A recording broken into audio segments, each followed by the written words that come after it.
Hi friends, welcome to food it kitchen. Subscribe అవ్వండి more videos కోసం. Subscribe అయ్యేటప్పుడు bell icon మాత్రం click చేయండి, మర్చిపోకండి.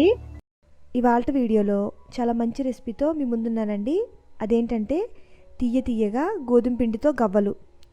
ఈ గవ్వలు కరకరలాడుతూ చాలా బాగుంటాయండి. మెయిన్ పిల్లలు చాలా ఇష్టపడతారు. గోధుమ పిండితో కాబట్టి ఇంకా హెల్దీ. వీటిని చాలా తక్కువ టైంలోనే చేసేయచ్చండి, చాలా ఈజీగా. మరి ఎలా ప్రిపేర్ చేయాలో చూసేద్దాం. ఫస్ట్ మిక్సర్ జార్ తీసుకుని 1.5 టేబుల్ స్పూన్ పంచదార వేసి ఒక 2 యాలకులు కూడా యాడ్ చేసి మెత్తగా పౌడర్లా చేసేయాలండి.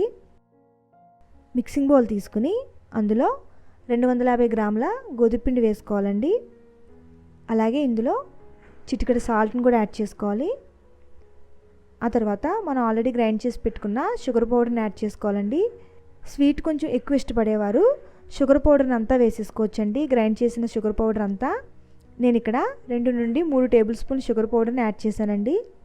ఆ తర్వాత 1.5 టేబుల్ స్పూన్ బటర్ వేయాలండి.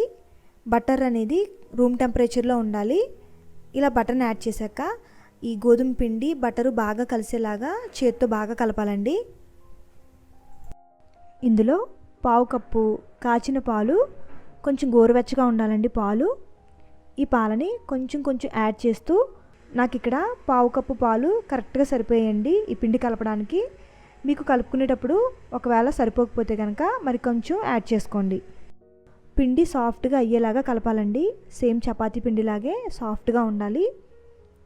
ఇలా కలిపిన తర్వాత దీనిపైన మూత పెట్టి 10 నుంచి 15 నిమిషాల దాకా రెస్ట్లో ఉంచండి.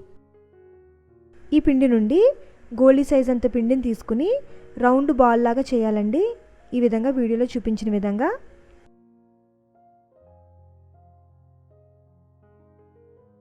ఇలాగే పిండి అంతా బాల్స్ లాగా తయారు చేసి ఒక ప్లేట్లో ఉంచాలి. ఇలా అన్నీ రెడీ చేసి పెట్టుకున్నాక ఒక ఫోర్క్ తీసుకుని ఆ ఫోర్క్ పైన ఆయిల్ కానీ గీని కానీ అప్లై చేయాలండి.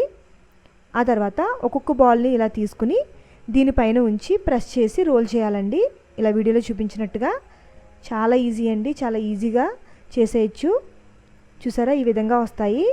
ఆ ఫోర్క్ డిజైన్ అనేది వీటిపైన పడి చాలా అందంగా ఉన్నాయి కదండి. ఇలాగే అన్నీ తయారు చేసుకోవాలండి. ఇప్పుడు ఆయిల్ హీట్ చేసుకోవాలి. ఆయిల్ బాగా హీట్ అయ్యాక వీటిని ఒక్కొక్కటిగా ఆయిల్లో వదలండి.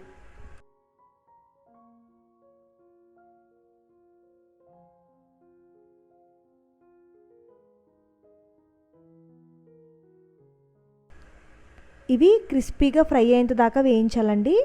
మంటని లో టు మీడియంలోకి అడ్జస్ట్ చేసుకుంటూ వేయించాలన్నమాట. ఇవి చాలా త్వరగా కలర్ చేంజ్ అయిపోతాయి కాబట్టి లైట్ గోల్డెన్ బ్రౌన్ కలర్ రాగానే టిష్యూ ఉన్న ప్లేట్లోకి తీసేయండి. ఇవి చాలా బాగుంటాయండి, తీయగా మైల్డ్ స్వీట్తో కరకరలాడుతూ చాలా టేస్టీగా ఉంటాయి. టీ టైమ్ స్నాక్స్ లాగా సూపర్ ఉంటాయండి. ఎన్ని రోజులైనా నిల్వ ఉంటాయి ఇవి. వీటిని గాలి వెళ్ళని డబ్బాలో స్టోర్ చేసుకోవచ్చు. మరి మీరు కూడా ఒకసారి ట్రై చేసి మీకు ఎలా వచ్చాయో నాకు కామెంట్ చేయండి. మరి మీకు ఈ రెసిపీ నచ్చితే లైక్ చేయండి, అదేవిధంగా షేర్ చేయండి. Bye friends.